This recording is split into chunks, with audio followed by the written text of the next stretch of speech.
Hello students, good morning everyone. So today let us start with the part 3 of chapter 10, that is microbes in human welfare, which comes under unit 8, biology in human welfare. Okay, so in part 3 we'll study the same thing, microbes in human welfare. In that we'll be studying with microbes as biocontrol agents and biofertilizers. In part 2 as well as part 1, we have studied the different factors like microbes in household products, microbes in industrial products, that we studied in part 1. In part 2 also we studied the important microbes as a biocontrol, in the production of biogas, biofertilizers. So these and all we studied, and in this part we'll start with microbes as biocontrol agents and biofertilizers.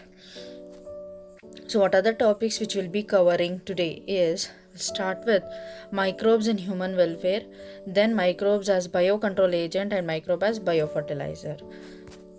So microbe as biocontrol agents. To tell you what is biocontrol agent, as the name indicates, bio means living, control means you are controlling the living organism which causes the problem to the growing of the plants or for the animals. ಇಲ್ಲಿ ಏನು ಮಾಡ್ತೀರಾ ನೀವು, ಯಾವ organisms, living organism, ಪ್ಲಾಂಟ್ಸ್ನ grow ಮಾಡೋದಕ್ಕೆ ಅಥವಾ growing ಪ್ಲಾಂಟೇಷನಿಗೆ, ನಮ್ಮ ಒಂದು crop ಪ್ಲಾಂಟ್ಸಿಗೆ, vegetable plants ಆಗಿರ್ಬೋದು, ಫ್ರೂಟ್ ಪ್ಲಾಂಟ್ಸ್ ಆಗಿರ್ಬೋದು, ಅದಕ್ಕೆ ಯಾವುದು ಹಾರ್ಮ್ ಮಾಡುತ್ತೆ ಅದನ್ನು ಕಂಟ್ರೋಲ್ ಮಾಡೋದನ್ನು ನಾವು ಬಯೋ ಕಂಟ್ರೋಲ್ ಏಜೆಂಟ್ಸ್ ಅಂತ ಕರಿತೀವಿ. ನೀವು ಮೆಡಿಸಿನ್ ಸ್ಪ್ರೇ ಮಾಡೋದಿಲ್ಲ, ಯಾವುದು ಕೆಮಿಕಲ್ಸನ್ನು ನೀವು ಸ್ಪ್ರೇ ಮಾಡೋದಿಲ್ಲ, you are using the living organism for the control of the pathogens ಅಥವಾ disease causing organisms ಅಂತ. Biocontrol is the use of biological methods for controlling plant diseases and pests. ಪ್ಲಾಂಟಿಗೆ ಬೇರೆ ಬೇರೆ diseases, ನಮಗೆ ಯಾವ ಥರ how we have diseases. Okay, so what are the diseases, like ಪ್ಲಾಂಟ್ಸ್ಗೂ ಕೂಡ ಡಿಸೀಸಸ್ ಇರುತ್ತೆ, ಅದ್ರ ಜೊತೆ pest. What are the pest? These are the organism which affects the plant and causes the disease, ಅದನ್ನು ನಾವು ಪೆಸ್ಟ್ ಅಂತ ಕರಿತೀವಿ. ಇಟ್ ಮೇ ಬಿ ನಿಮ್ಮ ಕಾಕ್ರೋಚ್ ಆಗಿರ್ಬೋದು, ರ್ಯಾಟ್ ಆಗಿರ್ಬೋದು, ಓಕೆ, ಹೆಗ್ನ ಅಂತ ಹೇಳ್ತೀವಿ, ಅದು ಆಗಿರ್ಬೋದು, anything for that matter. So chemical pesticides and insecticides kill both useful and harmful organisms and causes pollution. So ಇಲ್ಲಿ ಬಯೋ ಕಂಟ್ರೋಲ್ ಏಜೆಂಟ್ಸನ್ನು ನೀವು ಯಾಕೆ ಯೂಸ್ ಮಾಡ್ತಿದ್ದೀರಾ ಅಂತ ಹೇಳಿದ್ರೆ, ವೈ? ಬಿಕಾಸ್ ಕೆಮಿಕಲ್ಸನ್ನು ಯೂಸ್ ಮಾಡಿದ್ರೆ, ಕೆಮಿಕಲ್ ಪೆಸ್ಟಿಸೈಡ್ಸ್ ಅಂತ ಹೇಳಿದ್ರೆ organism which are use to kill the pest. Insecticides ಅಂತ ಹೇಳಿದರೆ these are the chemicals, not the organism, chemicals. ಇಲ್ಲಿ these are the chemicals which are use to kill the ಇನ್ಸೆಕ್ಟ್ಸನ್ನು kill ಮಾಡುವಂಥದ್ದು, ಕೀಟಗಳನ್ನು ನಾಶ ಮಾಡೋದಕ್ಕೋಸ್ಕರ ನಾವೇನು ಕೆಮಿಕಲನ್ನು ಸ್ಪ್ರೇ ಮಾಡ್ತೀವಿ ಅದನ್ನು ನಾವು ಇನ್ಸೆಕ್ಟಿಸೈಡ್ಸ್ ಅಂತ ಹೇಳ್ತೀವಿ.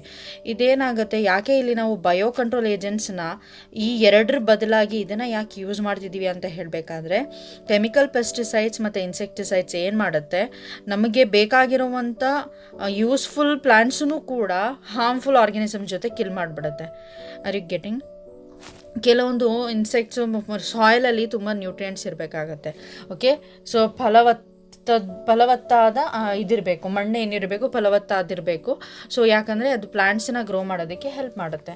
ಕೆಲವೊಂದು ಸರಿ ಏನಾಗುತ್ತೆ ಅಂತ ಹೇಳಿದ್ರೆ, ನಾವು ಜಾಸ್ತಿ ಸ್ಪ್ರೇಸು, ಕೆಮಿಕಲ್ಸು, ಇನ್ಸೆಕ್ಟಿಸೈಡ್ಸ್ ಇದನ್ನೆಲ್ಲ ಸ್ಪ್ರೇ ಮಾಡಿದಾಗ ಏನಾಗುತ್ತೆ, ನಮಗೆ ಬೇಕಾಗಿರುವಂಥ ಒಳ್ಳೆ ಇದು ಕೂಡ ಏನಾಗ್ಬಿಡುತ್ತೆ, ಡೆತ್ ಆಗುತ್ತೆ. ಸೊ ಅದನ್ನು ಅವಾಯ್ಡ್ ಮಾಡೋದಕ್ಕೋಸ್ಕರ, so what will do is, will go for alternative source, bio control ಏಜೆಂಟ್ಸನ್ನ ನಾವು ಇಲ್ಲಿ ಯೂಸ್ ಮಾಡ್ಕೋತೀವಿ. ಓಕೆ, ಸೊ ಮತ್ತು ಅದ್ರ ಜೊತೆಗೆ ಇದು ಪೊಲ್ಯೂಷನ್ನು ಕೂಡ ಕಾಸ್ ಮಾಡುತ್ತೆ. ಇನ್ಸೆಕ್ಟಿಸೈಡ್ಸ್ ಆಗಿರ್ಬೋದು, ಪೆಸ್ಟಿಸೈಡ್ಸ್ ಆಗಿರ್ಬೋದು, ಆರ್ಟಿಫಿಷಿಯಲಿ ಹ್ಯೂಮನ್ಸ್ ಪ್ರಿಪೇರ್ ಮಾಡುವಂಥದ್ದು, ಅದು ಪೊಲ್ಯೂಷನನ್ನು ಕಾಸ್ ಮಾಡುತ್ತೆ. Okay, so this is about your bio control agent. ಇವಾಗ ಸೊ ಯಾವ ಥರ ಮೈಕ್ರೋಬ್ಸು ಬಯೋ ಕಂಟ್ರೋಲ್ ಏಜೆಂಟ್ ಆಗಿ ಕೆಲಸ ಮಾಡುತ್ತೆ ಅನ್ನೋದನ್ನು ನಿಮಗೆ ಎಕ್ಸಾಂಪಲ್ ಹೇಳ್ತೀನಿ, how this will work. To tell you an example here. So first ಬಂದು ನಿಮಗೆ ಬ್ಯಾಸಿಲಸ್ ಥುರಿಂಜಿಯನ್ಸಿಸ್, ಇವಾಗ ಇತ್ತೀಚೆಗೆ ತುಂಬ ಜಾಸ್ತಿ ಯೂಸ್ ಮಾಡ್ತಿರೋವಂಥ ಬಯೋ ಕಂಟ್ರೋಲ್ ಏಜೆಂಟ್ ಬಂದು ನಿಮಗೆ BT, ಬ್ಯಾಸಿಲಸ್ ಥುರಿಂಜಿಯನ್ಸಿಸ್.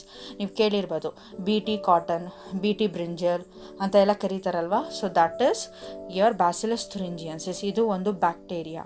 ಈ ಬ್ಯಾಕ್ಟೀರಿಯಾನ ಯಾಕೆ ಯೂಸ್ ಮಾಡ್ತೀವಿ ಅಂತ ಹೇಳಿದ್ರೆ, so to control the butterfly caterpillar. Butterfly ಇದು ಕ್ಯಾಟರ್ಪಿಲ್ಲರ್. ನೀವು ಕಂಬಳಿ ಹುಳ ನೋಡ್ತೀರಾ ಅಲ್ವಾ, ಅದು ಬಟರ್ಫ್ಲೈ ಇರುತ್ತಲ್ಲ ಅದ್ರದ್ದು ಆ ಲೈಫ್ ಸೈಕಲ್ ಚಿಟ್ಟೆ ಇರುತ್ತಲ್ಲ ಅದರದ್ದು ಲೈಫ್ ಸೈಕಲಿಂದು ಒಂದು ಪಾರ್ಟ್ ಅದು ಕ್ಯಾಟರ್ಪಿಲ್ಲರ್. ಮೊಟ್ಟೆಯಿಂದ ಹೊರಗಡೆ ಬಂದು ಅದು ಏನಾಗುತ್ತೆ, ಕ್ಯಾಟರ್ಪಿಲ್ಲರ್ ಆಗುತ್ತೆ. ಕ್ಯಾಟರ್ಪಿಲ್ಲರ್ ಪ್ಯೂಪ ಆಗುತ್ತೆ. ಪ್ಯೂಪ ಆಗಿ ಆಮೇಲೆ ನಿಮಗೆ ಬಟರ್ಫ್ಲೈ ಬರುತ್ತೆ. ಈ ಕ್ಯಾಟರ್ಪಿಲ್ಲರ್ ಏನು ಮಾಡುತ್ತೆ, ತುಂಬ ಜಾಸ್ತಿ ತಿನ್ನುತ್ತೆ. ಈ ಟೈಮಲ್ಲಿ ಅದು ತುಂಬ ಒರೇಷಿಯಸ್ ಫೀಡರ್ ಆಗಿರುತ್ತೆ. ಜಾಸ್ತಿ ಎಲ್ಲ ಲೀವ್ಸನ್ನ ತಿನ್ಬಿಡುತ್ತೆ. ಆ ಟೈಮಲ್ಲಿ ಇದು ಪ್ಲ್ಯಾಂಟ್ಸನ್ನು ಹಾರ್ ಮಾಡುತ್ತೆ. ಅದಕ್ಕೋಸ್ಕರ ಈ ಬೀಟಿ ಏನು ಮಾಡುತ್ತೆ ಅಂತ ಹೇಳಿದ್ರೆ, ಈ ಒಂದು ಕ್ಯಾಟರ್ಪಿಲ್ಲರ್ನ ಕಂಟ್ರೋಲ್ ಮಾಡೋದಕ್ಕೋಸ್ಕರ ಈ ಬೀಟಿನ ಇಂಟ್ರಡ್ಯೂಸ್ ಮಾಡಿದ್ದಾರೆ. Okay, so here the dried spores of ಬೀಟಿದು ಏನು ಮಾಡ್ತಾರೆ, ಬ್ಯಾಕ್ಟೀರಿಯಾದ್ದು ಡ್ರೈ ಮಾಡಿಬಿಡ್ತಾರೆ. ಡ್ರೈ ಮಾಡಿ ಅದನ್ನು ಸ್ಯಾಚೆಟ್ಸಲ್ಲಿ ಇನ್ಕ್ಲೂಡ್ ಮಾಡ್ತಾರೆ. It is available in sachets. ಚಿಕ್ಕದು ಇವಾಗ ನಿಮಗೆ to give you an example, ನೀವು ORS ಇಂದು ಸ್ಯಾಚೆಟ್ಸ್ ಕೊಡ್ತಾರೆ ನೋಡಿಯಪ್ಪ, ಸೊ ಆ ಥರ ಇರುತ್ತೆ. Okay, these are mixed with water. ಅದನ್ನು ಏನು ಮಾಡಬೇಕು, ನೀವು ವಾಟ್ರಲ್ಲಿ ಮಿಕ್ಸ್ ಮಾಡಬೇಕು ಮತ್ತು ಅದನ್ನು ಸ್ಪ್ರೇ ಮಾಡಬೇಕು. ಎಲ್ಲಿ ಸ್ಪ್ರೇ ಮಾಡಬೇಕು, ಟು ವಲ್ನರೇಬಲ್ ಪ್ಲಾಂಟ್ಸ್. ಯಾವ ಪ್ಲಾಂಟ್ಸಿಗೆ ಈ ಡಿಸೀಸಸ್ ಅಥವಾ ವಲ್ನರೇಬಲ್ ಅಂತ ಹೇಳಿದ್ರೆ ಕ್ಯಾಟರ್ಪಿಲ್ಲರ್ಸ್ ಯಾವ ಪ್ಲಾಂಟ್ಸ್ ಮೇಲೆ ಬಂದು ಅದರದ್ದು ಲೀವ್ಸನ್ನು ತಿನ್ನುತ್ತೆ ಅಂಥ ಪ್ಲಾಂಟ್ಸ್ ಮೇಲೆ ನೀವು ಸ್ಪ್ರೇ ಮಾಡ್ತೀರಾ. Okay, example brassicas and fruit trees. Almost ಎಲ್ಲ ಫ್ರೂಟು, ನಿಮ್ಮ ಗ್ರೇಪ್ಸ್, ಮ್ಯಾಂಗೋಸ್, ಆ್ಯಪಲ್, ಎವ್ರಿಥಿಂಗ್, ಎಲ್ಲ ಫ್ರೂಟ್ ಟ್ರೀಟ್ಸು ಮತ್ತು ಬ್ರಾಸಿಕಾ ಇದ್ರದ್ದು ಪ್ಲಾಂಟ್ಸಿಗೂ ಕೂಡ ಅದು ಕಿಲ್ ಮಾಡುತ್ತೆ. ಅಂದರೆ ನಿಮ್ಮ ಮಸ್ಟರ್ಡ್ ಪ್ಲ್ಯಾಂಟ್ ಅದಕ್ಕೂ ಕೂಡ ಕಿಲ್ ಮಾಡುತ್ತೆ, ಅದಕ್ಕೂ ಎಫೆಕ್ಟ್ ಮಾಡುತ್ತೆ. ಅಂಥ ಪ್ಲಾಂಟ್ಸನ್ನ ನೀವೇನು ಮಾಡ್ತೀರಾ, ಈ ಸ್ಯಾಚೆಟ್ಸಲ್ಲಿ ಇರೋವಂಥ ಡ್ರೈ ಸ್ಪೋರ್ಸ್ನ ತೊಗೊಂಡು ಬೀಟಿದ್ದು ಅದನ್ನು ನೀರು ಜೊತೆ ಮಿಕ್ಸ್ ಮಾಡಿ ಸ್ಪ್ರೇ ಮಾಡ್ತೀರಾ. ಸೊ ಯಾಕೆ ಸ್ಪ್ರೇ ಮಾಡ್ತೀರಾ ಅಂತ ಹೇಳಿದ್ರೆ, ಇವಾಗ ಕ್ಯಾಟರ್ಪಿಲ್ಲರ್ ಯಾವಾಗ ಈ ಒಂದು ಟ್ರೀಸಲ್ಲಿ ಇರುವಂಥ ಪ್ಲಾಂಟ್ಸನ್ನು ತಿನ್ನಕ್ಕೆ ಬರುತ್ತೋ ಅದು ತಿಂದಾಗ ಏನಾಗುತ್ತೆ, ಏನು ಸ್ಪ್ರೇ ಮಾಡಿರ್ತೀರ ನೀವು ಬೀಟಿ ಇದು ಸ್ಯಾಚೆಟ್ಟು, ಅದು ಏನಾಗುತ್ತೆ ಇದ್ರ ಗಟ್ಟಲ್ಲಿ ಹೋಗುತ್ತೆ. It goes gut means intestinal ಟ್ರ್ಯಾಕಿಗೆ ಹೋಗುತ್ತೆ. ಹೋದಾಗ the toxin is released and the larvae get killed. ಆವಾಗ ಏನಾಗುತ್ತೆ, ಟಾಕ್ಸಿನು ಅದರದ್ದು ಡೈಜೆಸ್ಟಿವ್ ಸಿಸ್ಟಮ್ ಒಳಗಡೆ ರಿಲೀಸ್ ಆಗುತ್ತೆ. ರಿಲೀಸ್ ಆಗಿ ಏನಾಗುತ್ತೆ, ಲಾರ್ವಾ ಸತ್ತೋಗುತ್ತೆ. Okay, so the scientists have successfully introduced BT in BT cotton. Okay, here you can see the life cycle of the BT. ಇಲ್ಲಿ BT gene ಏನು ಮಾಡ್ತೀರಾ, ಕೆಲವೊಂದು ಸರಿ ಸ್ಪ್ರೇ ಮಾಡ್ಬೋದು ಅಥವಾ ಜೀನನ್ನು ಟ್ರಾನ್ಸ್ಫರ್ ಮಾಡ್ಬೋದು. ಜೆನೆಟಿಕ್ ಇಂಜಿನಿಯರಿಂಗ್ ನಮಗೆ ಬೇಕಾಗಿರುವಂಥ ಜೀನನ್ನು ಟ್ರಾನ್ಸ್ಫರ್ ಮಾಡೋದು. BT gene is transferred from the bacillus into corn. Bacillus ತುರಿಂಜಿಯನ್ಸಿಂದ BT ಜೀನು ಇಲ್ಲಿ ಕಾರ್ನ್ ಪ್ಲಾಂಟು. ಓಕೆ, ಮೆಕ್ಕೆಜೋಳ ಅಂತ ಹೇಳ್ತೀವಲ್ಲ ಅದಕ್ಕೆ ಇಂಟ್ರಡ್ಯೂಸ್ ಮಾಡಿದ್ದೀರಾ. ಇದರದ್ದು ಲೀವ್ಸ್ ಮೇಲೆ ಬಂದು ನಿಮಗೆ ಕಾರ್ನ್ ಬೋರರ್ ಅಂತ ಇದು ಒಂದು ಕ್ಯಾಟರ್ಪಿಲ್ಲರು ನೀವು ನೋಡ್ಬೋದು, ಅದು ತಿನ್ನುತ್ತೆ. ತಿಂದಾಗ ಏನಾಗುತ್ತೆ ಅಂತ ಹೇಳಿದ್ರೆ ಅದು ಒಳಗಡೆ ಹೋಗಿ the BT protein penetrates and collapses the cell lining of the gut ಲೈನಿಂಗ್ಗೆ ಏನು ಮಾಡುತ್ತೆ, ಹಾರ್ಮ್ ಮಾಡುತ್ತೆ. ಆವಾಗ ಇನ್ಸೆಕ್ಟ್ ಕಸಿತೋಗುತ್ತೆ. This is the example of larva. ಕಂಬಳಿ ಹುಳ ಇರುತ್ತಲ್ಲ ಅದು ಕೂಡ ಲಾರ್ವಾಗೆ ಎಕ್ಸಾಂಪಲ್ ಆಗಿರುತ್ತೆ. ಅದನ್ನು ಕ್ಯಾಟರ್ಪಿಲ್ಲರ್ ಅಂತ ಹೇಳ್ತೀವಿ. Here you can see the diagram. ಮೈಕ್ರೋಸ್ಕೋಪಲ್ಲಿ ನೋಡಿದಾಗ ನಿಮಗೆ ಈ ಥರ ಕಾಣಿಸುತ್ತೆ. ಬಾಟಮಲ್ಲಿ ನೀವು ಇಂಟರ್ನಲ್ ಸ್ಟ್ರಕ್ಚರ್ಸ್ ನೋಡ್ಬೋದು. ಹಿಯರ್ DNA ಐತೆ and this is plasmid and these are ribosomes, these are flagella. ಅದನ್ನು ಕಟ್ ಮಾಡಿ ಸೆಕ್ಷನಲ್ ವ್ಯೂ ನೋಡ್ಬೋದು. Here you can see the ribosomes, the DNA, endosperm, cell membrane, cell wall. ಇದು BT toxin crystal. ಅದೊಂದು toxin ಯಾರ್ದಕ್ಕೆ, caterpillar ಇರುತ್ತಲ್ಲ ಅದು intestinal ಸೆಲ್ಸಿಗೆ ಅದು toxin ಆಗಿರುತ್ತೆ. ದೆನ್ ಸೊ ಟ್ರೈಕೋಡರ್ಮಾ ಸ್ಪೀಶೀಸ್, ಇದು ಒಂದು fungus. These are free living present in the root ecosystem. ಇಲ್ಲಿ ರೂಟಲ್ಲಿರುತ್ತೆ, ಪ್ಲಾಂಟ್ಸಿಂದು ರೂಟ್ ಇರುತ್ತಲ್ಲ ಅದರಲ್ಲಿ ಇದು ಇರುತ್ತೆ. ನೀವು ಸಪ್ರೇಟಾಗಿ ಲ್ಯಾಬಲ್ಲೂ ಕೂಡ ಇದನ್ನು ಕಲ್ಚರ್ ಮಾಡ್ಬೋದು. ಓಕೆ, ಸೊ ಇದೇನು ಮಾಡುತ್ತೆ ಅಂದರೆ they control the plant pathogens. What are the pathogens? These are the organism which causes the diseases. Okay, here you can see the trichoderma ಈ ಥರ ನಿಮಗೆ ಅವೈಲೇಬಲ್ ಇರುತ್ತೆ. ಈ ಬೇರೆ ಬೇರೆ ಎಲ್ಲದಕ್ಕೂ ಕೂಡ ನೀವು ಫಂಜಿಸೈಡ್ಸ್ ಆಗಿ ಯೂಸ್ ಮಾಡುತ್ತೆ, ಫಂಗಸ್ ಗ್ರೋ ಆಗ್ದಂಗೆ. ಇದು ನೀವು ಲ್ಯಾಬಲ್ಲಿ ಕಲ್ಚರ್ ಮಾಡಿದ್ರೆ ಪೆಟ್ರಿ ಪ್ಲೇಟಲ್ಲಿ ಈ ಥರ ಕಲ್ಚರ್ ಆಗುತ್ತೆ. ಅದು ಈಗ ನೀವು ಈ ಥರ ತೊಗೊಂಡು ಅದನ್ನು ಯೂಸ್ ಮಾಡ್ಕೋಬೋದು ಫರ್ಟಿಲೈಸರ್ ಆಗಿ. ದೆನ್ ಬ್ಯಾಕ್ಯುಲೋ ವೈರಸಸ್, ಇದು ಕೂಡ ನಿಮಗೆ ಬಯೋ ಕಂಟ್ರೋಲ್ ಏಜೆಂಟ್ ಆಗಿ ಕೆಲಸ ಮಾಡುತ್ತೆ. ಇದು ನ್ಯೂಕ್ಲಿಯೋ ಪಾಲಿಹೆಡ್ರೋ ವೈರಸ್ ಅಂತ ಈ ಒಂದು ಇದಕ್ಕೆ ಸೇರುತ್ತೆ, ಅದು ಈ ಒಂದು ಫ್ಯಾಮ್ಲಿಗೆ ಸೇರುತ್ತೆ. ಇದೇನು ಮಾಡುತ್ತೆ, ಇಟ್ ಅಟ್ಯಾಕ್ಸ್ ದ ಇನ್ಸೆಕ್ಟ್ಸ್. ಇನ್ನು ಮೊದಲೇ ಹೇಳಿದೆ ಕೀಟಗಳು. ಆರ್ಥ್ರೋಪೊಡಾ ಫ್ಯಾಮ್ಲಿಯಲ್ಲಿ ಆರ್ಥ್ರೋಪೊಡಾ ಫ್ಯಾಮಿಲಿಯಲ್ಲಿ ನಿಮಗೆಲ್ಲ ಇನ್ಸೆಕ್ಟ್ಸ್ ಬರುತ್ತೆ. ಮಸ್ಕಿಟೋಸಿಂದ ಹಿಡಿದು ಹನಿ ಬೀಸಿಂದ ಹಿಡಿದು ವ್ಯಾಸ್ಪಿಂದ ಹಿಡಿದು ಎಲ್ಲ ಕೂಡ ಬರುತ್ತೆ. ಓಕೆನಾ, ಅದನ್ನು ಕಿಲ್ ಮಾಡುತ್ತೆ. Then these are suitable for species specific narrow spectrum insecticidal application. ಏನಿದು ಸ್ಪೀಶೀಸ್ ಸ್ಪೆಸಿಫಿಕ್ ಅಂದರೆ ಈ ಬ್ಯಾಕ್ಯುಲೋ ವೈರಸ್ಸನ್ನು ನೀವು ಯಾವಾಗ ಯೂಸ್ ಮಾಡ್ತೀರಾ ಅಂದರೆ ನಿಮಗೆ ಯಾವ ಸ್ಪೀಶೀಸ್ಗೆ ಬೇಕೋ ಅದೇ ಸ್ಪೀಶೀಸನ್ನ ಮಾತ್ರ ಇದು ಕಿಲ್ ಮಾಡುತ್ತೆ. ಬೇರೆ ಯಾವ ಸ್ಪೀಶೀಸಿಗೂ ಅದರ ಅಕ್ಕಪಕ್ಕ ಇರೋವಂಥ ಯಾವುದೇ ಸ್ಪೀಶೀಸಿಗೂ ಕೂಡ ಇದು ಹಾರ್ಮ್ ಮಾಡೋದಿಲ್ಲ. ಓಕೆ, ಸೊ ಅದನ್ನು ನಾವು ನ್ಯಾರೋ ಸ್ಪೆಕ್ಟ್ರಮ್ ಅಂತ ಹೇಳ್ತೀವಿ. ನಮಗೆ ಎಷ್ಟು ಯಾವ ಸ್ಪೀಶೀಸ್ ಬೇಕೋ ಅದೇ ಸ್ಪೀಶೀಸ್ಗೆ ಮಾತ್ರ ಅದು ಕಿಲ್ ಮಾಡುತ್ತೆ. Okay, so we want that particular insect to be killed, so only that particular species of the insect will be killed. ಆಯಿತಾ? Then this is desirable in IPM ಅಂತ ಹೇಳಿದ್ರೆ ಇಂಟಿಗ್ರೇಟೆಡ್ ಪೆಸ್ಟ್ ಮ್ಯಾನೇಜ್ಮೆಂಟಲ್ಲಿ ಇದು ತುಂಬ ಹೆಲ್ಪ್ಫುಲ್ ಆಗುತ್ತೆ programme. Why ಅಂದರೆ to conserve the beneficial insects. ಇಲ್ಲಿ ಎಲ್ಲ insects ಕೂಡ ನಮಗೆ ಪ್ಲ್ಯಾಂಟಿಗೆ ಹಾರ್ಮ್ ಮಾಡೋದಿಲ್ಲ. ಕೆಲವೊಂದು ಇನ್ಸೆಕ್ಟ್ಸು ತುಂಬ ಇಂಪಾರ್ಟೆಂಟ್ ಆಗಿರುತ್ತೆ, ಅದಿಲ್ಲ ಅಂದರೆ ಪ್ಲ್ಯಾಂಟ್ ಗ್ರೋ ಆಗೋದು ಕಷ್ಟ ಆಗುತ್ತೆ. ಅದಕ್ಕೆ ಕೆಲವೊಂದು ಯೂಸ್ಫುಲ್ ಅಡ್ವಾಂಟೇಜಸ್ಸು ಕೂಡ ಇರುತ್ತೆ. IPM ಅಂತ ಹೇಳಿದ್ರೆ ಇಂಟಿಗ್ರೇಟೆಡ್ ಪೆಸ್ಟ್ ಮ್ಯಾನೇಜ್ಮೆಂಟ್. ಹಂಗಂತ ಹೇಳಿದ್ರೆ ನೀವು ಬಯೋ ಕಂಟ್ರೋಲ್ ಏಜೆಂಟ್ಸು ಯೂಸ್ ಮಾಡ್ತೀರಾ, ಕೆಮಿಕಲ್ ಪೆಸ್ಟಿಸೈಡ್ಸು ಸ್ಪ್ರೇ ಮಾಡ್ತೀರಾ, ಫರ್ಟಿಲೈಸರ್ಸು ಕೂಡ ಸ್ಪ್ರೇ ಮಾಡ್ತೀರಾ. Are you getting? Bio fertilizers, bio control agents, chemicals, pesticides, insecticides ಎಲ್ಲನೂ ಸೇರಿ ನೀವು ಇದು ಮಾಡೋದು. ಸೊ ನಿಮ್ಮ ಮೇನ್ ಏಮ್ ಏನಾಗಿರುತ್ತೆ ಈ ಇಂಟಿಗ್ರೇಟೆಡ್ ಪೆಸ್ಟ್ ಮ್ಯಾನೇಜ್ಮೆಂಟಲ್ಲಿ ನಿಮಗೆ ಬೇಕಾಗಿರುವಂಥ ಬೆನಿಫಿಷಿಯಲ್ ಇನ್ಸೆಕ್ಟ್ಸನ್ನ ನೀವು ಉಳಿಸ್ಕೋಬೇಕು. ನಿಮಗೆ ಯಾವ್ದು ಹಾರ್ಮ್ಫುಲ್ ಇರುತ್ತೆ ಆ ಇನ್ಸೆಕ್ಟ್ಸನ್ನ ಮಾತ್ರ ನೀವು ಟಾರ್ಗೆಟ್ ಮಾಡಿ ಅದನ್ನು ಮಾತ್ರ ಕಿಲ್ ಮಾಡ್ತೀರಾ. ಅದು this is what is called as IPM. Okay, ಇದು ಬ್ಯಾಕ್ಯುಲೋ ವೈರಸ್ ಅಂತ. So it is a virus. Then microbes as biofertiliser. This is the fourth part. Biofertiliser, fertilisers ಅಂತ ಹೇಳಿದರೆ these are the organism that enrich the nutrient quality of the soil. So ಸಾಯಲ್ಲಿನ ಮಣ್ಣಿನ ಫಲವತ್ತತೆ ಇರುತ್ತಲ್ಲ ಅದನ್ನು increase ಮಾಡುತ್ತೆ fertilisers. So ಅದನ್ನು ನಾವು ನ್ಯೂಟ್ರಿಯೆಂಟ್ ಎನ್ರಿಚ್ಮೆಂಟ್ ಯಾತಕ್ಕೆ ಎನ್ರಿಚ್ ಆಗಬೇಕು? ಸೊ ಅದರಲ್ಲಿ ನಿಮಗೆ ನ್ಯೂಟ್ರಿಯೆಂಟ್ಸ್ ಚೆನ್ನಾಗಿದ್ರೆ ನಿಮ್ಮ ಪ್ಲಾಂಟ್ಸ್ ಚೆನ್ನಾಗಿ ಬೆಳೆಯುತ್ತೆ, ಟ್ರೀಸ್ ಚೆನ್ನಾಗಿ ಬೆಳೆಯುತ್ತೆ, ನಿಮಗೆ ಚೆನ್ನಾಗಿ ಹೂ ಬರುತ್ತೆ, ಫಲಗಳು ಬರುತ್ತೆ. ಓಕೆನಾ? ದೆನ್ ಬಯೋ ಫರ್ಟಿಲೈಸರ್ಸ್ ಅಂತ ಹೇಳಿದ್ರೆ ಇಲ್ಲಿ ಕೆಮಿಕಲ್ಸನ್ನು ತಗೋತಿಲ್ಲ, ಲಿವಿಂಗ್ ಆರ್ಗ್ಯಾನಿಸಮ್ಸನ್ನ ಫರ್ಟಿಲೈಸರ್ಸ್ ಆಗಿ ನೀವು ಯೂಸ್ ಮಾಡ್ತೀರಾ. ಇವಾಗ ಮಾಡಿದಾಗ ಏನಾಗುತ್ತೆ? ಪಲ್ಯೂಷನ್ ಆಗೋದಿಲ್ಲ, ಏನು ಪ್ರಾಬ್ಲಮ್ ಆಗೋದಿಲ್ಲ. ಎಕ್ಸಾಂಪಲ್ ಕೆಲವೊಂದು ಬ್ಯಾಕ್ಟೀರಿಯಾಸ್ನ, ಫಂಗೈನ, ಸೈನೋಬ್ಯಾಕ್ಟೀರಿಯಾನ ಯೂಸ್ ಮಾಡ್ತೀರಾ. ಎಕ್ಸಾಂಪಲ್ ಫಸ್ಟ್ ಬಂದು ರೈಸೋಬಿಯಮ್ ಏನು? This is a symbiotic bacteria in the root nodules of the leguminous plants. Leguminous plants ಅಂತ ಹೇಳಿದ್ರೆ ಲೆಗ್ಯೂಮ್ಸ್ ಅಂತ ಬರುತ್ತೆ. ಬೇಳೆ ಇರುತ್ತಲ್ಲಪ್ಪ, ಸೊ ತೊಗರಿ ಬೇಳೆ, ಅದು ಹೆಸರು ಬೇಳೆ, ಈ ಥರ ಎಲ್ಲ ಬರುತ್ತಲ್ಲ, ಈ ಎಲ್ಲ ಫ್ಯಾಮಿಲಿಗೆ ಸೇರೋವಂಥ ಪ್ಲಾಂಟ್ಸಿಂದು ರೂಟ್ಸ್ ಇರುತ್ತಲ್ಲ ಅದರಲ್ಲಿ ಪ್ರೋಟೀನ್ ಜಾಸ್ತಿ ಇರುತ್ತೆ. ಆ ರೂಟ್ಸಲ್ಲಿ ಏನಾಗಿರುತ್ತೆ? ನಾಡ್ಯೂಲ್ಸ್ ಗಂಟು ಥರ ಈ ಒಂದು ಬ್ಯಾಕ್ಟೀರಿಯಾ ಸಿಂಬಯೋಟಿಕ್ ಅಸೋಸಿಯೇಷನಲ್ಲಿರುತ್ತೆ. ಸೊ ಸಿಂಬಯೋಟಿಕ್ ಅಸೋಸಿಯೇಷನ್ ಅಂದರೆ ಏನು ಹೇಳಿ? ಸೊ ಅದ್ರ ಜೊತೆಗೆ ಇಬ್ಬರೂ ಕೂಡ ಆ ರೂಟು ಮತ್ತು ಈ ಬ್ಯಾಕ್ಟೀರಿಯಾ ಎರಡೂ ಕೂಡ ಸೇರಿಕೊಂಡು ಜೀವನ ಮಾಡ್ತಿರುತ್ತೆ. ಈ ಬ್ಯಾಕ್ಟೀರಿಯಾದಿಂದ ಅದಕ್ಕೊಂದು ಹೆಲ್ಪ್ ಆಗುತ್ತೆ, ಆ ರೂಟ್ಸಿಂದ ಇದಕ್ಕೊಂದು ಹೆಲ್ಪ್ ಆಗುತ್ತೆ. ಸೊ ಈ ಬ್ಯಾಕ್ಟೀರಿಯಾ ಏನು ಮಾಡುತ್ತೆ? It fixes the atmospheric nitrogen. ಅಟ್ಮಾಸ್ಫಿಯರಲ್ಲಿ ಏನು ನೈಟ್ರೋಜನ್ ಇರುತ್ತೆ, ಏರಲ್ಲಿ ಇರುವಂಥ ನೈಟ್ರೋಜನನ್ನು ಹಿಡಿದು ಪ್ಲಾಂಟಿಗೆ ಕೊಡುತ್ತೆ. ಓಕೆನಾ? ಪ್ಲಾಂಟ್ ಏನು ಮಾಡುತ್ತೆ? ಆ ಬ್ಯಾಕ್ಟೀರಿಯಾನ ಬದುಕೋದಕ್ಕೆ ಅದರದ್ದು ರೂಟಲ್ಲಿ ಜಾಗನ ಕೊಡುತ್ತೆ. ಇದನ್ನು ನಾವು ಸಿಂಬಯೋಟಿಕ್ ಅಸೋಸಿಯೇಷನ್ ಅಂತ ಹೇಳ್ತೀವಿ. ಓಕೆ, ಇಬ್ಬರೂ ಕೂಡ ಒಂದಕ್ಕೊಂದು ಅರ್ಥ ಮಾಡಿಕೊಂಡು ಇದರಿಂದ ಅದಕ್ಕೆ ಹೆಲ್ಪ್ಫುಲ್ ಆಗುತ್ತೆ, ಇದರಿಂದ ಇದಕ್ಕೆ ಹೆಲ್ಪ್ ಆಗುತ್ತೆ. ಓಕೆ, ಸೊ ಈ ಥರ ಬದುಕುತ್ತೆ. ನೆಕ್ಸ್ಟ್ ಇಸ್ ಅಜೋಸ್ಪೈರಲಮ್ ಅಥವಾ ಅಜೋಬ್ಯಾಕ್ಟರ್ ಅಂತ. This is a free living bacteria. Okay, which is ಸಾಯಲಲ್ಲಿ ಇರುವಂಥ ಫ್ರೀ ಲಿವಿಂಗ್. ಇದು ಸಿಂಬಯೋಟಿಕ್ ಅಸೋಸಿಯೇಷನಲ್ಲಿ ಇರೋದಿಲ್ಲ, ಹಾಗೆ ಅದೇ ಒಂಟಿಯಾಗಿ ಜೀವನ ಮಾಡುತ್ತೆ, ಫ್ರೀ ಲಿವಿಂಗ್ ಆಗಿರುತ್ತೆ. ಇದು ಕೂಡ ನೈಟ್ರೋಜನ್ ಕಂಟೆಂಟ್ನ ಇನ್ಕ್ರೀಸ್ ಮಾಡುತ್ತೆ. ನೈಟ್ರೋಜನ್ ತುಂಬ ಇಂಪಾರ್ಟೆಂಟ್ ಪ್ಲಾಂಟ್ಸ್ ಚೆನ್ನಾಗಿ ಬೆಳಿಬೇಕಾದ್ರೆ. ಓಕೆ, ದೆನ್ ಮೈಕೋರೈಸಾ, ಇದು ಕೂಡ symbiotic association of fungus with plants. ಫಂಗಸ್ಸಿಂದ ರೂಟ್ ಜೊತೆ, ಫಂಗಸ್ ಮತ್ತು ಪ್ಲಾಂಟ್ ರೂಟ್ಸ್ ಜೊತೆ ಇದು ಮಿಕ್ಸಪ್ ಆಗಿರುತ್ತೆ.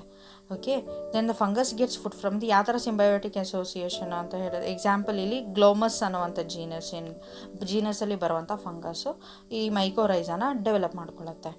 ಫಂಗಸ್ಸಿಗೆ ಫುಡ್ ಸಿಗುತ್ತೆ ಪ್ಲ್ಯಾಂಟಿಂದ, ಮತ್ತು ಅದು ಬೆಳೆಯೋದಕ್ಕೆ ಜಾಗ ಸಿಗುತ್ತೆ. ಇದಕ್ಕೇನು ಸಿಗುತ್ತೆ? ನೈಟ್ರೋಜನ್ ಫಿಕ್ಸ್ ಆಗುತ್ತೆ ಪ್ಲಾಂಟಿಗೆ. Here you can see here in the diagram, this is the root nodule. ಇಲ್ಲಿ ರೈಸೋಬಿಯಮ್ ಇರೋದು ನೀವು ನೋಡ್ಬೋದು. ಇಲ್ಲಿ ಏನು ನಿಮಗೆ ನಾಡ್ಯೂಲ್ ಥರ ಕಾಣಿಸ್ತೈತೆ, ಗಂಟು ಥರ, ಅದರಲ್ಲಿ ನಿಮಗೆ ರೈಸೋಬಿಯಮ್ ಇರುತ್ತೆ. And here you can see the azospirillum rhizobium, ಇದರಲ್ಲೂ ಕೂಡ ಬ್ಯಾಕ್ಟೀರಿಯಾ ಇರೋದು ನೀವು ನೋಡ್ಬೋದು. ದೆನ್ ಫಾಸ್ಫೋಬ್ಯಾಕ್ಟೀರಿಯಾ ಅಂತ ಇದು ಒಂದು ಬ್ಯಾಕ್ಟೀರಿಯಾ, ಇದು ಅಜೋಬ್ಯಾಕ್ಟರ್ ಅಂತ ಈ ಥರ ಇರುತ್ತೆ ಪೆಟ್ರಿ ಪ್ಲೇಟಲ್ಲಿ ನೋಡಿದಾಗ. So this is mycorrhiza. ಇಲ್ಲಿ ನೋಡಿ ರೂಟ್ಸಲ್ಲಿ ಯಾವ ಥರ ಫಂಗಸ್ ಬೆಳೆದೈತೆ ಅಂತ ನೀವು ನೋಡ್ಬೋದು. ಓಕೆ, ಇದು ಒಂದು ಪಾರ್ಟ್ ತೊಗೊಂಡು ಕೈಯಲ್ಲಿ ಇಟ್ಕೊಂಡು ತೋರಿಸ್ತಿದ್ದಾರೆ. ಈ ಥರ ವೈಟ್ ಪ್ಯಾಚಸ್ ಥರ ಇರುತ್ತಲ್ಲ, ಮೆಶ್ ಥರ, ಅದು ಫಂಗಸ್ ರೂಟ್ಸ್ ಜೊತೆಗೆ ಬೆಳೆದಿರೋದು. Okay, this is mycorrhiza. Then cyanobacteria. This is also called as blue green algae. Colour ಬಂದು ಜಾಸ್ತಿ ಗ್ರೀನ್ ಕಾಣಿಸೋದಿಲ್ಲ, ಲೈಟಿಶ್ ಬ್ಲೂ ಥರನೂ ಕಾಣಿಸುತ್ತೆ ನಿಮಗೆ. So that is because of ಅದರಲ್ಲಿ ಪಿಗ್ಮೆಂಟ್ಸ್ ಇರುತ್ತೆ. ಗ್ರೀನ್ ಕಲರ್ ಪ್ಲಾಂಟ್ಸಲ್ಲಿ ಬರೋದಕ್ಕೆ ಆ ಥರ ಇದು ಕ್ಲೋರೋಫಿಲ್ ಪಿಗ್ಮೆಂಟ್ ಇರುತ್ತೆ, ಅದೇ ಥರ ಬ್ಲೂ ಕಲರ್ ಕೊಡೋದಕ್ಕೂ ಬೇರೆ ಪಿಗ್ಮೆಂಟ್ಸ್ ಇರುತ್ತೆ. ಫೈಕೋಸಯನಿನ್, ಫೈಕೋಎರಿಥ್ರಿನ್ ಅಂತ ಈ ಥರ ತುಂಬ ಪಿಗ್ಮೆಂಟ್ಸ್ ಇರುತ್ತೆ. ಅದಕ್ಕೋಸ್ಕರ ನಿಮಗೆ ಆ ಥರ ಕಾಣಿಸುತ್ತೆ. ಇದು ಆಟೋಟ್ರೋಪಿಕ್ ಮೈಕ್ರೋಬ್ಸ್. ಆಟೋಟ್ರೋಪಿಕ್ ಎರಡು ಥರ ಪ್ಲಾಂಟ್ಸನ್ನು ಮೈಕ್ರೋಬ್ಸನ್ನು ಡಿವೈಡ್ ಮಾಡ್ತೀವಿ, ಆಟೋಟ್ರೋಪಿಕ್, ಹೆಟಿರೋಟ್ರೋಪಿಕ್. ಆಟೋಟ್ರೋಪಿಕ್ ಅಂತ ಹೇಳಿದ್ರೆ ಆಟೋ ಮೀನ್ಸ್ ಸೆಲ್ಫ್, ಅದು ತನ್ನ ಆಹಾರನ ತಾನೇ ಏನು ಮಾಡುತ್ತೆ, ಪ್ರಿಪೇರ್ ಮಾಡ್ಕೊಳ್ಳುತ್ತೆ, ಓಕೆ, ತಯಾರು ಮಾಡ್ಕೊಳ್ಳುತ್ತೆ. ಹೆಟಿರೋಟ್ರೋಪಿಕ್ ಅಂದರೆ ಅದು ತನ್ನ ಆಹಾರನ ತಾನೇ ಅದನ್ನು ತಯಾರು ಮಾಡ್ಕೊಳ್ಳೋದಕ್ಕಾಗೋದಿಲ್ಲ, ಬೇರೆಯವ್ರ ಮೇಲೆ ಡಿಪೆಂಡ್ ಆಗಿರುತ್ತೆ ತನ್ನ ಫುಡ್ಡನ್ನ ಪ್ರಿಪೇರ್ ಮಾಡೋದಕ್ಕೋಸ್ಕರ. ಇದು ಸಯಾನೋಬ್ಯಾಕ್ಟೀರಿಯಾ ಅನ್ನೋದು ಆಟೋಟ್ರಾಪಿಕ್ ಮೈಕ್ರೋಬ್. ಇದು ಏನು ಮಾಡುತ್ತೆ, ಅಟ್ಮಾಸ್ಫಿಯರಿಕ್ ನೈಟ್ರೋಜನನ್ನು ಫಿಕ್ಸ್ ಮಾಡುತ್ತೆ. ಎಕ್ಸಾಂಪಲ್ ಬಂದು ಅನಾಬೇನಾ, ನಾಸ್ಟಾಕ್, ಆಸಿಲೋಟೇರಿಯಾ ಅಂತ ಈ ಥರ 3 ಇಂಪಾರ್ಟೆಂಟು ಸಯಾನೋಬ್ಯಾಕ್ಟೀರಿಯಾ ಇದೆ. ಪ್ಯಾಡಿ ಫೀಲ್ಡ್ಸಲ್ಲಿ ಏನು ರೈಸ್, ಭತ್ತ ಬೆಳಿತೀವಲ್ಲಪ್ಪ, ಅಲ್ಲಿ cyanobacteria serves as an important biofertiliser. ತುಂಬ ಇಂಪಾರ್ಟೆಂಟ್ ಬಯೋಫರ್ಟಿಲೈಸರ್ ಆಗಿ ಇದು ಕೆಲಸ ಮಾಡುತ್ತೆ ಪ್ಲ್ಯಾಂಟ್ಸನ್ನು. ಅಂದರೆ ಸಾಯಲ್ಲಿ ಇರುವಂಥ ನ್ಯೂಟ್ರಿಯೆಂಟ್ ಇದನ್ನು ಇಂಪ್ರೂವ್ ಮಾಡುತ್ತೆ, ಫರ್ಟಿಲಿಟಿನ. ಇದು ಆರ್ಗ್ಯಾನಿಕ್ ಮ್ಯಾಟರ್ ಆಗೂ ಕೂಡ ಕೆಲಸ ಮಾಡುತ್ತೆ to the soil and increases its fertility. ಆಯಿತಾ, ಸಾಯಿಲ್ಗೂ ಕೂಡ ಹೆಲ್ಪ್ ಮಾಡುತ್ತೆ, ಪ್ಯಾಡಿ ಪ್ಲಾಂಟ್ಸ್ ಬೆಳೆಯೋದಕ್ಕೂ ಕೂಡ ಇದು ಹೆಲ್ಪ್ ಮಾಡುತ್ತೆ. This is how it is helping. Here in the diagram you can see, ಇಲ್ಲಿ ಬ್ಲೂ ಗ್ರೀನ್ ಆಲ್ಗೆ ಯಾವ ಥರ ಡೆವಲಪ್ ಆಗಿದೆ. ಇದು ಗ್ರೀನ್ ಕಲರ್, ಇದು ಲೈಟ್ ಬ್ಲೂಯಿಶ್ ಕಲರ್, ನೀರು ಮೇಲೆ ಬೆಳೆ ಇದ್ದರದ್ದು ನೀವು ನೋಡ್ಬೋದು. ಇದು ಅನಾಬೇನಾ ಆ್ಯಂಡ್ ನಾಸ್ಟಾಕ್. ಇದು ಅನಾಬೇನಾದು ಈ ಥರ ಕಾಣಿಸುತ್ತೆ, ನಾಸ್ಟಾಕಿಂದು ಈ ಥರ ಕಾಣಿಸುತ್ತೆ. ನಿಮಗೆ ಮೈಕ್ರೋಸ್ಕೋಪಲ್ಲಿ ನೋಡಿದ್ರೆ ಇದು ಏನಂತ ಹೇಳ್ತೀವಿ, trichomes. They have trichomes and lack endosperms and exospores. ಇದು ಟ್ರೈಕೋಮ್ಸ್ ಇರುತ್ತೆ, ಇದನ್ನು ಟ್ರೈಕೋಮ್ಸ್ ಅಂತ ಕರಿತೀವಿ. ಏನು ಲಾಂಗ್ ನೀವು ನೋಡ್ತಿದ್ದೀರಾ, ಇದು ಟ್ರೈಕೋಮ್ಸ್. ದೆನ್ ಈ ಫಂಗಲ್ ಸಿಂಬಯಾನ್ಸ್ ಅಂತ ಹೇಳಿದೆ ಅಲ್ಲ, ಏನು ರೈಬಿಸೋಬಿಯಮ್ ಅಂತ, ಮೈಕೋರೈಸಾ ಅಂತ ನಾವು ಮಾತಾಡಿದ್ವಲ್ಲ, ಈ ಮೈಕೋರೈಸಾ ಏನು ಮಾಡುತ್ತೆ ಅಂತ ಹೇಳಿದ್ರೆ, ಇದು 4 ಇಂಪಾರ್ಟೆಂಟ್ ಫಂಕ್ಷನನ್ನು ಮಾಡುತ್ತೆ, ಕೆಲಸನ ಮಾಡುತ್ತೆ. ಫಸ್ಟ್ ಬಂದು ಫಾಸ್ಫರಸನ್ನು ಅಬ್ಸಾರ್ವ್ ಮಾಡುತ್ತೆ, ಸಾಯಲಿಂದ ಅಬ್ಸಾರ್ವ್ ಮಾಡಿ ಪ್ಲಾಂಟಿಗೆ ಬೇರೆ ಎಲ್ಲ ಪಾರ್ಟ್ಸಿಗೂ ಕೂಡ ಸೆಂಡ್ ಮಾಡುತ್ತೆ. ಸೆಕೆಂಡ್ ಏನು ಮಾಡುತ್ತೆ, ರೂಟ್ ಬಾರ್ನ್ ಪ್ಯಾಥೋಜನ್ಸ್ಗೆ ರೆಸಿಸ್ಟೆಂಟ್ ಕೊಡುತ್ತೆ. ಇದು ರೂಟಲ್ಲಿ ಇರೋದ್ರಿಂದ ಏನಾಗುತ್ತೆ, ರೂಟ್ನ ಎಫೆಕ್ಟ್ ಮಾಡುವಂಥ ಪ್ಯಾಥೋಜನ್ಸ್, ಡಿಸೀಸ್ ಕಾಸಿಂಗ್ ಆರ್ಗ್ಯಾನಿಸಮ್ಸನ್ನ ಏನು ಮಾಡುತ್ತೆ, ಇದು ಕಿಲ್ ಮಾಡುತ್ತೆ. ರೆಸಿಸ್ಟೆಂಟ್ ಅಂತ ಹೇಳಿದರೆ ರೋಗ ವಿರೋಧಕ ಶಕ್ತಿ ಅಂತ ಹೇಳ್ತೀವಿ. ಅದು ಇನ್ಕ್ರೀಸ್ ಮಾಡುತ್ತೆ ಆ ಪ್ಲ್ಯಾಂಟಿಂದು. ಯಾಕಂದರೆ ರೂಟಲ್ಲಿ ಇದ್ದಾಗ ಯಾವುದು ಬೇರೆ ಪ್ಯಾಥೋಜನ್ ಬಂದು ಅಲ್ಲಿ ಡೆವಲಪ್ ಆಗೋದಕ್ಕಾಗೋದಿಲ್ಲ, ಡಿಸೀಸ್ ಕಾಸ್ ಮಾಡೋಕ್ಕಾಗೋದಿಲ್ಲ. ದೆನ್ ಥರ್ಡ್ ಪಾಯಿಂಟ್ ಬಂದು tolerance to the salinity and drought. Salt content ತುಂಬ ಜಾಸ್ತಿ ಆಗಿಬಿಡ್ತು ಆ ಒಂದು ಸಾಯಲಲ್ಲಿ, ಅದನ್ನು ಟಾಲರೇಟ್ ಮಾಡೋದಕ್ಕೆ ಹೆಲ್ಪ್ ಮಾಡುತ್ತೆ. ಅದ್ರ ಜೊತೆಗೆ ಡ್ರಾಟ್, ಬರಗಾಲ, ಮಳೆನೇ ಇಲ್ಲ, ತುಂಬ ದಿವಸ ಮಳೆ ಇಲ್ದಾಗಲೂ ಕೂಡ ಅದು ಹೆಲ್ಪ್ ಮಾಡುತ್ತೆ. Then it also helps to increase the plant growth and the development. Finally plant ಚೆನ್ನಾಗಿ ಬೆಳೆಯೋದಕ್ಕೆ, ಅದು ಚೆನ್ನಾಗಿ ಡೆವಲಪ್ ಆಗೋದಕ್ಕೆ ಹೆಲ್ಪ್ ಮಾಡುತ್ತೆ. ಈ 4 ರೀತಿಯಲ್ಲಿ ನಿಮಗೆ ಫಂಗಲ್ ಸಿಂಬಯಾನ್ಸ್ ಹೆಲ್ಪ್ ಮಾಡುತ್ತೆ. Okay, so I tell you once again, ಇವತ್ತಿನ ಕ್ಲಾಸಲ್ಲಿ ನಾವು ಏನೇನು ಸ್ಟಡಿ ಮಾಡಿದ್ದೀವಿ ಅಂತ ನಾನು ನಿಮಗೆ ಇನ್ನೊಂದ್ಸಲಿ ಹೇಳ್ತೀನಿ. ಸೊ ನಾವು we have started with part 3 microbes in human welfare. ಅದರಲ್ಲಿ microbe as bio control agents and bio fertilisers ಅಂತ ಸ್ಟಾರ್ಟ್ ಮಾಡಿದ್ದೆ. ಇಲ್ಲಿ microbe as bio control agent ಅಂತ ಹೇಳಿದ್ರೆ it is the use of biological methods for controlling plant diseases and pest. Okay, ಅದರಲ್ಲಿ example ಬಂದು bacillus thuringiensis, ಇದು ಕ್ಯಾಟರ್ಪಿಲ್ಲರ್ಸನ್ನ control ಮಾಡೋದಕ್ಕೆ use ಮಾಡ್ತೀವಿ. Example BT cotton, BT brinjal ಅಂತ ಎಲ್ಲ ಇದು BT ಇನ್ಕ್ಲೂಡ್ ಮಾಡಿದ್ದೀವಿ.